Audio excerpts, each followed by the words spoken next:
Has consumerism both turned us into slaves, wage slaves, and also fostered slavery and different bad conditions all over the planet? Joe Rogan had a conversation with a gentleman by the name of, I know I'm gonna tear this name up, Siddharth Kara or Siddharth Kara, I believe that's how you pronounce his name. Went to the Congo, saw one of the cobalt mines, and a lot of things he had to say really got me thinking about this idea of being a constant consumer and how has this affected us in modern day society.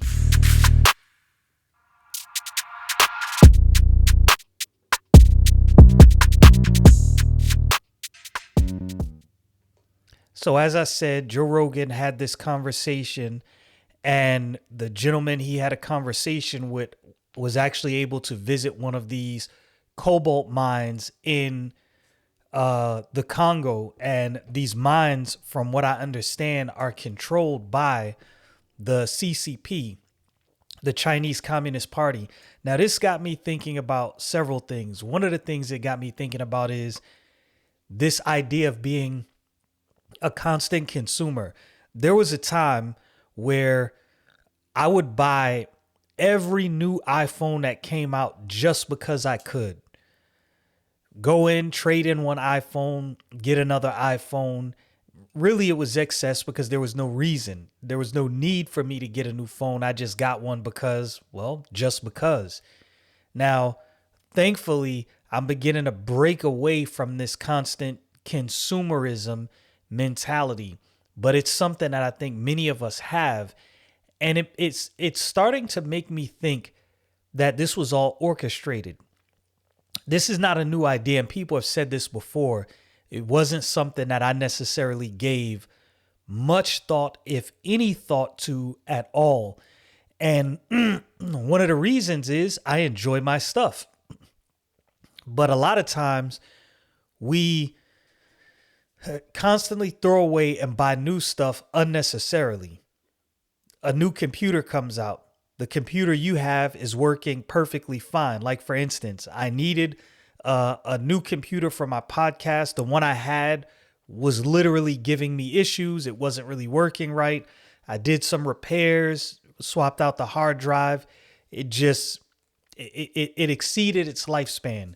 So I bought me an M1 Mac Mini.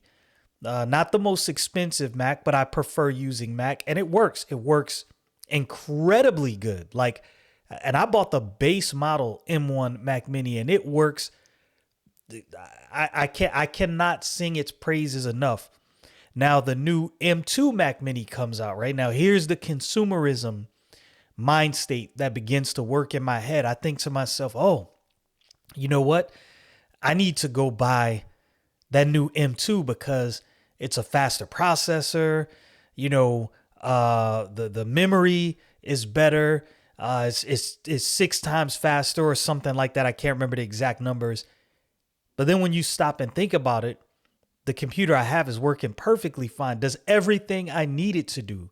Everything that I do for my podcast is handled and works perfectly fine within the scope of what I need to do with this computer. Why do I even need another one? And that same idea, that same mentality is what I begin to experience as I thought about buying new iPhones. The phone I have now, I can't even remember. I think it's an 11 Pro, if I'm not mistaken. And I haven't bought a new iPhone in a couple years now because I don't need one. My phone works perfectly fine, and there's no need to go out and buy another phone. I know the new phone has a better camera, a better processor, but I don't need that. If you have the money, if you're going to go buy it, go buy it. I'm not telling you what to do. What I'm saying is this constant consumerism really takes us away from doing other things. When I look over the amount of money I've spent in phones over the years, I could have invested that in, maybe in a stock market. And the gains I had off of that stock, bought some land. just anything else, something else. I could have devoted that into starting a company, a business. Now, I'm not saying that we're always going to take the money we don't spend on these consumer items and do something that's going to return money to us. But this is something that we could actually start thinking about and get out of this mentality of being a wage slave. If you've never heard that term before, it's just you work, even if it's not from paycheck to paycheck, right? I don't live from paycheck to paycheck, but I can't just take off and do whatever for months, right? I have to go to work. I have to go to work to make money. Now, there's nothing wrong with going to work and there's nothing wrong with working. I want you to understand that's not what I'm dealing with. But we have gotten into this mold where we are constantly working for and towards someone else's goal. Was this the plan the whole time? There's been widespread conspiracy theories about the Rockefellers and their influence on the public education system in the United States. And there's a wide going theory. This may be fact. I have not looked into any of this. I've heard people say a lot of these things. And, you know, I research a lot. I can't look into everything, obviously. But there's a widely accepted theory that the way the public school system is set up, it is to create workers. Not thinkers, but workers. Somebody that would work at this company, at this factory, and be perfectly fine doing that. And there's nothing wrong with that. But there was a time where the workforce was slightly different on the planet. People had their trades, their skills, things they did. They worked for themselves. And for the most part, everyone was really an independent contractor. Some company or some person hired you to do a thing. You did that thing. They paid you and you went on about your business. Now, most of us get up, go to a specific job working for a specific company. They pay us for our skills. Nothing wrong with this. There's nothing wrong with that in and of itself. But how different would things be if we didn't have this constant consumer mentality? Because that really is what keeps us in the position where we have to keep going to that job, keep going to that place, keep devoting our time to someone else's goal and to someone else's company versus that time being spent on our own endeavors, our own company, buying a ranch, buying land, starting some small business. Now, everybody can't be business owners. Everybody won't be business owners, just like everybody is not going to be rich. I think sometimes we have a lot of ideas floating around today, like everybody's going to be a CEO. Everybody's going to own a company. I don't necessarily think that. But I think if our mentality was slightly different, then the way we work would be different. And we would have more time to spend with our families. And I think this is the biggest detriment of the way the workforce is set up today is you don't have as much time to spend with families. I know I've been rambling.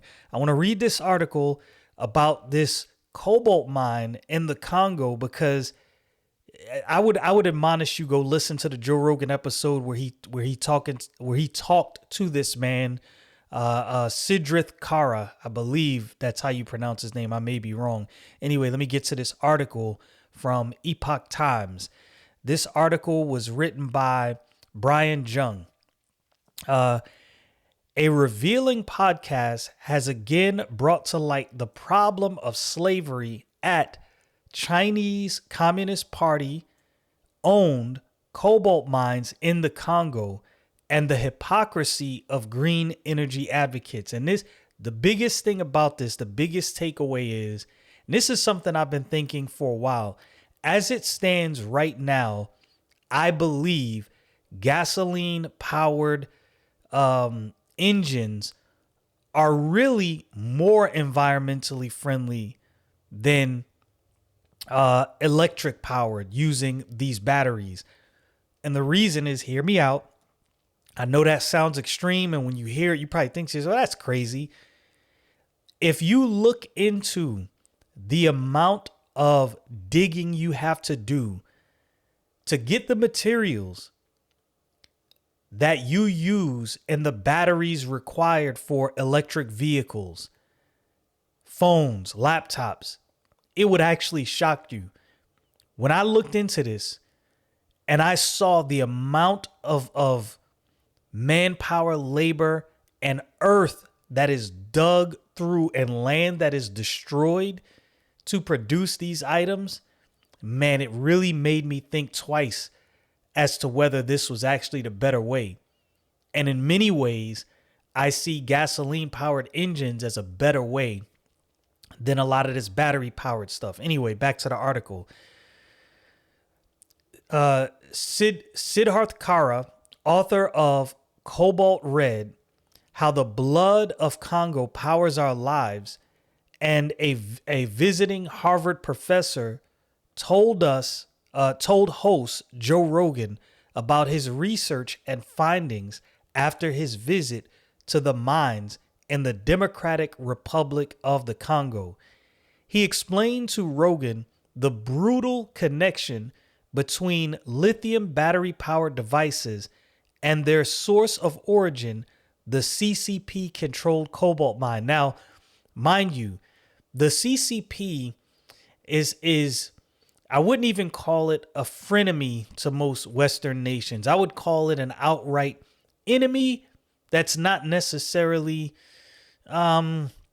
overtly hostile at this point. I believe the CCP, not Chinese people, the government, the CCP, is hostile to the rest of the world, but just in a very underhanded way at this moment. It hasn't gone into full-scale action, which I believe, unfortunately, at some point we will get to that. Not that I want to, I just believe this is the way things eventually will go.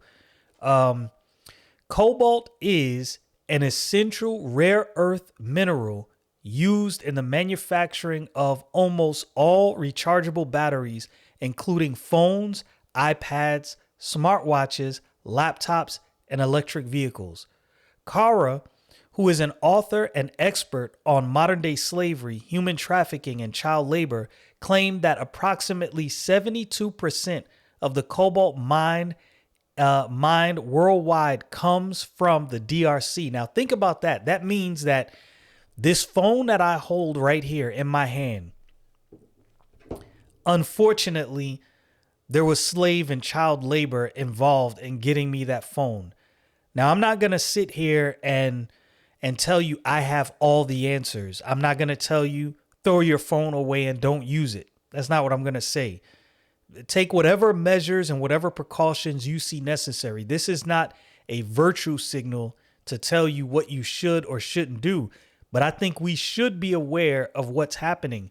And the reason I say this is if we move to all air quote green energy, do you think the situation in the Congo is going to be worse or better? What do you think is going to happen?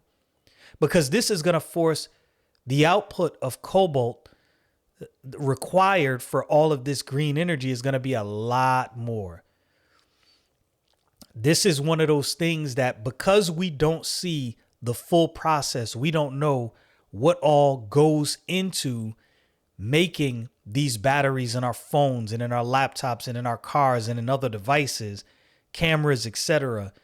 We don't think about it because we don't have to think about it. The professor wrote about how slave labor and child labor are used to operate the CCP cobalt mines in Africa under appalling conditions. The things I saw there were so appalling and heart-wrenching and urgent that I changed my approach, Kara explained to Joe Rogan, referring to the experiences that led to his new book. And he has, I believe there are pictures and videos that he was able to get. And really, he put his life in danger getting some of this stuff. I don't think anybody can just get in and get this stuff. I was getting to something about the CCP that I forgot to get back to, so I'm going to go back to that point. The CCP is hostile underhandedly to most nations. We are funding their war efforts. Let that sink in. If the CCP controls 75% of the cobalt mine, because they control, let's say, a lot of these cobalt mines. I don't know exactly how many or if they control all, but let's say they control a large portion of these cobalt mines in the Congo. That means the more I buy, the more I fund the CCP's war efforts. I don't know how to reconcile this. I'm being honest with you. And realistically, my decision not to keep buying new iPhones every time they came out really didn't have anything to do with this. It had more to do with my original statement in the beginning of this video. I just realized I was becoming nothing more than an ultra consumer, and that bothered me. Why do I always need a new thing? Why do I always need a new device? When I started my podcast, I saw that everybody had the Shure SM7B, and at some point I was going to buy one, and I thought to myself, yeah, my audio is not perfect, but it's good enough. Why do I need to buy that? Because everybody else has it. This is the slow moving yet ever growing monster of consumerism. It seeps into every part of your being, and you think, well, somebody else has this thing. Everybody is using this thing, therefore I need it. When I was a kid going to high school, I bought a lot of things because everybody else had it. We learned this from an early age. Well, everybody has Jordans, so I have to have Jordans. Back when I was in high school, I'm dating myself, Jabot jeans was that was it. That was the thing to have. So I have to go buy some $100, $150 pair of jeans instead of buying 4 or 5 pair of jeans for $150. I got to go buy that one pair of Jabot jeans. Why? Because everybody else has it. We have become slaves to consumerism, and this further aids in us being wage slaves. We never invest money. Now, when I say we, I'm in there. I'm late to realizing this, but I've realized it, and I've made some preparations and some efforts to change this. But we work just to buy more stuff. Do you realize how crazy that is? Imagine working your whole entire life, and the whole goal of working was just to buy more stuff. I told a lady one time, rambling again, at this job I worked, I would like to win a lotto. And she was like, why do you want to win a lotto? What would be the purpose behind that? And the answer I gave her wasn't what she was expecting. She was expecting, because I was a young man at the time, I was like 26, still married, I got 4 kids. I think 3 kids at the time. My youngest daughter hadn't been born yet. And I said, if I won the lotto, it would give me more time with my family.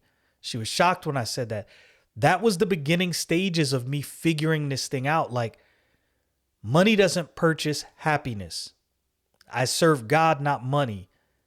But if we're wise and good stewards with the money that we earn, we actually can get to spend more time with our family. But consumerism is turning us into wage slaves. I know that was a huge rant, huge tangent.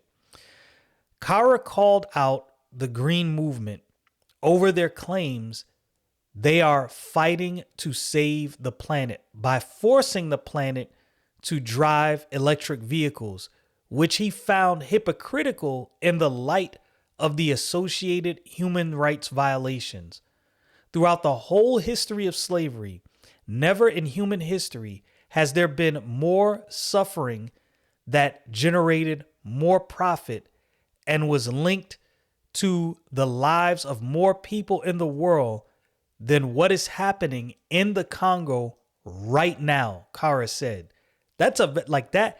That statement right there hits and drops very heavy.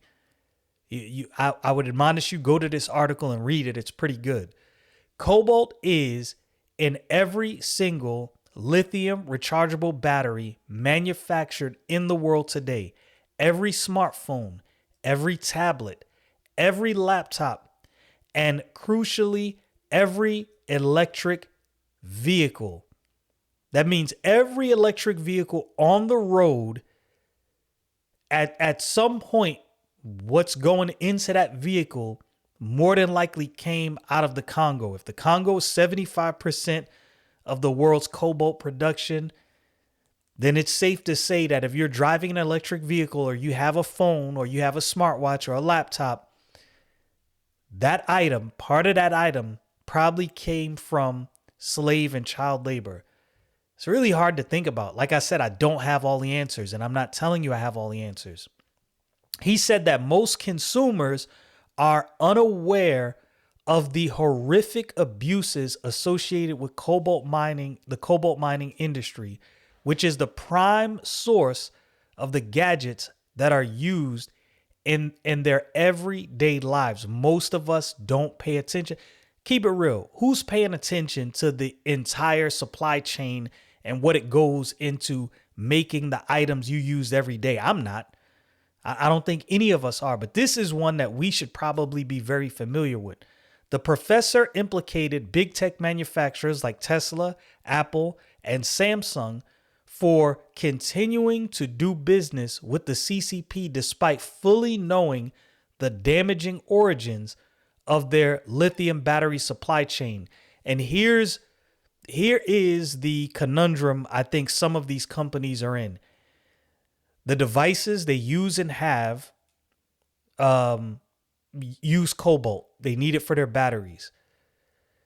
So if they piss off the CCP, it stands to reason that they may not be able to produce their items and make their profit. Now, I am no communist. I am no socialist. I do not have the answer to all of this. I like to repeat that so you understand. I'm not telling you, well, what these companies should do is X, Y, or Z, but this should be something that's on all of our minds, and this should be something that all of us should say collectively, yo, we need to figure out how to do something else because this ain't the way. This is not the move. This is not the move right here. But what this does is it makes these companies beholden to the CCP. When you see that Apple, Samsung, and all of these, Tesla, whatever, all these other companies, they really hesitate to really go hard saying anything negatively about the CCP is because the CCP has the ability to shut their whole operation down, and they know it. The CCP has the entire manufacturing world by the balls. And many of our politicians in Washington here in the United States walked us right into that trap. Whether it's just because they're ignorant or whether it was on purpose, that's a whole nother podcast for a whole nother day. Tesla and Apple have previously vowed to crack down on human rights abuses and slavery in the cobalt supply chain, while Tesla's Elon Musk promised to switch to a cobalt-free battery source, battery to power,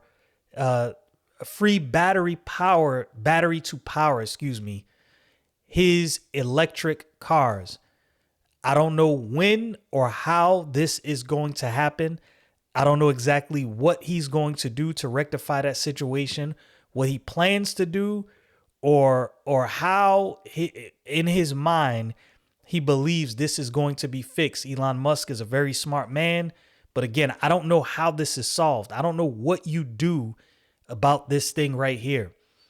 I would like to believe that there's a simple answer. I don't believe there's a simple answer, but I do think this is something people should know, because just know this, for those who argue for the Green New Deal, if that Green New Deal happens, you are probably going to quadruple slave labor, quadruple child labor in your efforts to, air quote, save the planet.